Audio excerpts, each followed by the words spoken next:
Dulu kita 2019 memilih Prabowo hampir 86%, 87%. Hampir 87%. Ternyata apa? Nggak ada hasilnya untuk orang Sumatera Barat.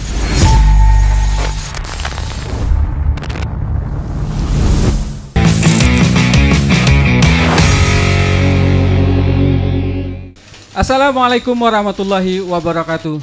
Kawan ngopi, kembali lagi ketemu dengan saya Nurhapen Caniago dalam acara Ngopi Santai, Ngobrol Pintar tentang apa saja tentunya. Nah, pada kesempatan kali ini ada yang istimewa.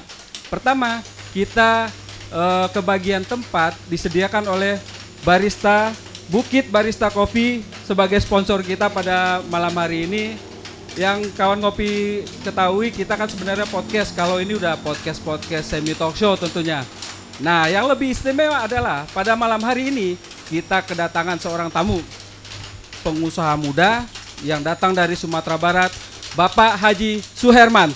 Tepuk tangan untuk Bapak Haji Suherman. Assalamualaikum warahmatullahi wabarakatuh. Waalaikumsalam warahmatullahi wabarakatuh. Selamat datang Pak Haji.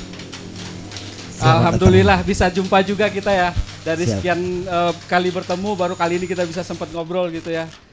Alhamdulillah Pak Haji, dalam rangka acara pada malam hari ini hadir bersama-sama kita, yaitu Bapak Indra Jaya dan tim pemenangan. Halo. Selamat malam. Ya, Bapak Indra Jaya adalah juga seorang caleg Pak Haji dari Dapil Banten 3, maju untuk DPR RI Tangerang Raya. Dan juga ada teman-teman dari Fan Club Taekwondo Kota Tangerang. Mana suaranya? Kakinya angkat kaki. Jangan. Oke, Pak Haji, alhamdulillah pada kesempatan kali ini kita berbincang-bincang tentunya mengenai beberapa hal, terutama profil tentang Pak Haji Suherman sebagai seorang pengusaha muda asal Sumatera Barat. Itu pertanyaan pertama Pak Haji. Mungkin nanti beberapa segmen akan kita bagi. Oke Pak Haji, silakan untuk pertanyaan pertama Pak Haji, dijawab profil singkat tentang Pak Haji Suherman. Oke, terima kasih. Selamat malam. Assalamualaikum warahmatullahi wabarakatuh. Nama saya Haji Suherman. Saya asli Tanah Datar, Sumatera Barat. Dan sekarang insya Allah maju untuk DPR RI Dapil 1 Sumatera Barat, mewakilin 11 kabupaten kota, Tanah Datar, Padang Panjang, Solok Raya, Padang, Pesisir Selatan, Mentawai, dan Sijunjung Damas Raya. Dapilnya banyak juga Pak Haji ya? 11 kabupaten kota. 11 kabupaten kota. Ya. Luar biasa. Itu energinya kayaknya nggak terbayangkan sama saya tuh Pak Haji. Ya, kalau soal energi kita memang jalan di 11 kabupaten kota dengan metode pasti berbeda. Kita ini kan majunya untuk legislatif. Legislatif itu pasti berbeda dengan pilkada biasa. Kalau pilkada biasa beda konstituen kita dengan pileg. Kalau kita maju pilkada itu pasti dia memiliki konstituen mungkin dari arah dapil daerah kita masing-masing. Maju kita gubernur Sumatera Barat, saya orang Tanah Datar, maksimal orang Tanah Datar yang akan memilih kita, Solok Raya atau Damas Raya gitu. Beda dengan pileg. Kalau pileg kita 11 kabupaten kota, pasti arah-arahnya bagaimana konstituen kita itu dapat di 11 kabupaten kota yang akan memilih kita. Jadi politiknya berbeda dengan pilkada. Oke. Kalau kita berbicara tentang 11 kabupaten kota yang menjadi basis konstituennya Pak Haji Suherman, sejauh ini Pak Haji dari keseluruhan apakah sudah sempat terkunjungi dari 11 kabupaten kota itu Pak Haji? Minimal perwakilannya mungkin gitu kan. Saya dari Nasdem ya. Pertama kita Partai Nasdem. Nasdem itu untuk Sumatera Barat saat ini alhamdulillah jauh dari sebelumnya, karena kita mendukung Anies Baswedan menjadi presiden. Itu efeknya orang Sumbar itu pasti pilihannya Anies. Kalau menurut Pak Haji orang Sumbar memilih Anies itu dari sisi mana Pak Haji? Pak Haji bisa mengatakan bahwa masyarakat Sumatera Barat secara mayoritas memilih Anies dalam Pilpres nanti. Sumatera Barat itu orangnya pintar-pintar, berpolitik sangat pintar, karena tokoh-tokoh Sumatera Barat itu adalah salah satu pendiri Republik Indonesia. Orang Sumatera Barat itu asal jangan kena tipu. Maksud asal jangan kena tipu gimana nih Pak Haji?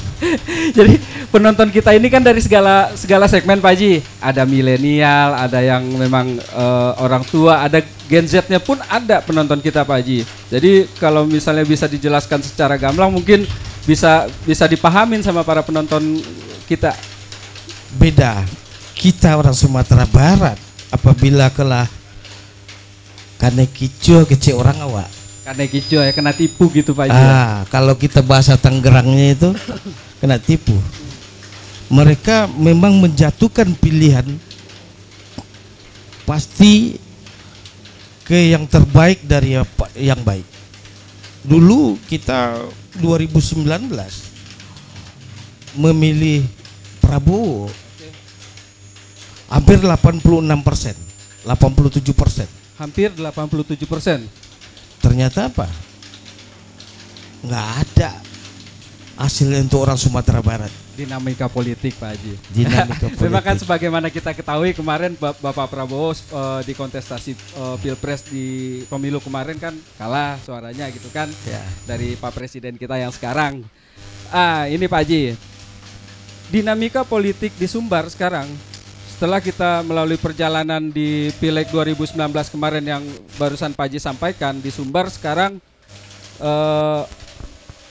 mungkin dari 86% ini atau 87% pemilih Prabowo ini pasti akan pecah suaranya. Sebagaimana kita ketahui kontestasi di Pilpres 2024 nanti kita punya calon 3 kandidat calon nih Pak Haji. Ini menurut pandangan Pak Haji bagaimana? Saya udah bilang Sumatera Barat itu adalah pemilih cerdas. Orang-orang Sumatera Barat itu kita harus belajar dari sekarang. Mana tokoh-tokoh Sumatera Barat seperti dulu. Dulu dari wakil presiden ada orang Sumatera Barat, menteri ada orang Sumatera Barat. Sekarang mana? Nggak ada. Ini maksud mananya ini bagaimana Pak Haji? Tolong secara eksplisit gitu Pak Haji dijelaskan secara terbuka mungkin supaya ya kita tahulah seperti Pak Haji bilang tadi, orang-orang Sumatera Barat, Minangkabau pada dasarnya ada orang-orang intelektual gitu. Kita tahu sekarang ini banyak intelektual di negeri ini yang dilahirkan dari Minangkabau, tapi yang seperti Pak Haji bilang mana orangnya. Kira-kira apa yang terjadi di Sumatera Barat atau di Minangkabau sendiri sehingga potensi-potensi SDM orang-orang berdarah Minang ini nggak muncul ke permukaan sekarang Pak Haji. Itu kan keresahan namanya Pak Haji. Kalau peta politik saat ini, saya rasa memang ketinggalan Sumatera Barat. Padahal Sumatera Barat itu adalah kunci negara Indonesia dulu. Secara politik. Secara politik. Iya, secara intelektual kita akui lah ya orang-orang Minang. Ya, di rantau ini, saya yakin perantau-perantau Sumatera Barat juga akan minta perubahan. Iya. Bagaimana perubahan? Perubahan ya Anies Baswedan. Yakin dengan itu Pak Haji? Yakin saya Sumatera Barat Anies Baswedan.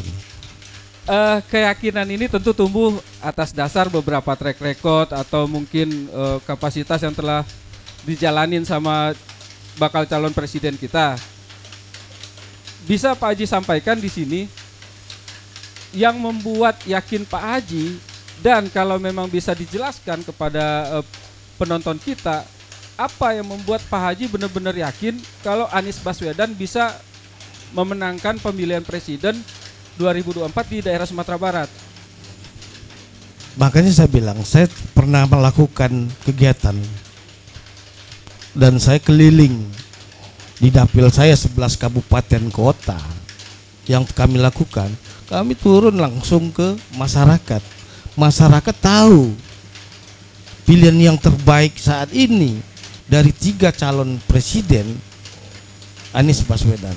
Itu animo, vibes-nya terlihat secara langsung atau cuman siluet-siluet aja Pak Haji?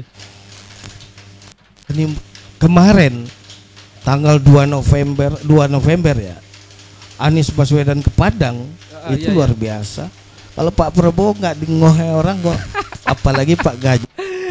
Mungkin kalau Prabowo kita tahu mungkin ada kekecewaan di masyarakat Minang gitu Pak Haji ya. Iya. Ya wajar lah, namanya orang yang merasa kekecewaan mungkin antusiasmenya akan hilang gitu. Orang Sumatera Barat pantangannya satu, Itu jangan pernah dibohongin. Kalau nggak makan nasi goreng. maksud makan nasi goreng nggak makan nasi padang lagi gitu Nggak maksudnya. makan nasi padang, makan nasi goreng. Oke Pak Haji, kita lanjut nanti di pertanyaan berikutnya di segmen selanjutnya. Ya. Tentang kita akan bedah beberapa hal tentang pencalonan Pak Haji di Pileg 2024 nanti di daerah dapil Sumatera Barat ini secara rinci mungkin Pak Haji ya. Cuman sebelum itu, karena emang kita adalah acara ngopi santai, kita akan lanjutkan di segmen berikutnya. Ayo, silakan.